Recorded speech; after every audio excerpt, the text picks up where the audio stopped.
Čau! Šī ir Salaspils, zinātnieku pilsēta. Te ir 5 zinātniskie institūti un tajos rosās daudz zinātnieku un rada interesantus un vērtīgus pētījumus un atklājumus. Salaspils ir arī uzņēmēja pilsēta. Rīgas TEC, Rīgas HES, Valtrators, Inos, Ekoēra, Perī, DHB, Saulkalnes, Roga Agro, Ezerkauliņi, Medikaminu – tie tikai daži no mūsējiem. Protams, ka Salaspils ir arī ģimeņu, bērnu un jauniešu pilsēta. Te ir mājas apmēram 2400 skolēniem, un te aktīvi darbojas jauniešu, gaidu un skautu daudzbērnu ģimeņu, uzņēmēju, mākslinieku un daļamatnieku, pensionāru un invalīdu biedrības. Salaspils bērni un jaunieši var sportot, dejot, zīmēt, gleznot un muzicēt.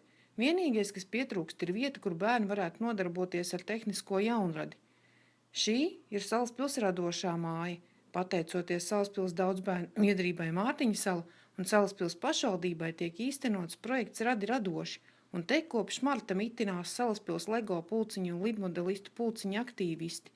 Tagad pulciņus apmeklē apmēram 60 bērnu, tomēr tā ir tikai neliela daļa no visiem Salaspils bērniem, kuri to gribētu darīt. Kas būs, kad beigsies projekts? Kas domās par tālāko tehniskās jaunradas jomā Salaspilī? Pagaidām atbildes nav.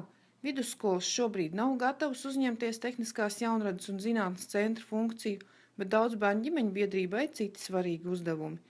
Tikmēr salaspilieši sapņo par zinātnes, izglītības un uzņēmēju darbības sadarbību, par iespēju saviem bērniem kļūt konkurētspējīgiem un inovatīviem uzņēmējiem.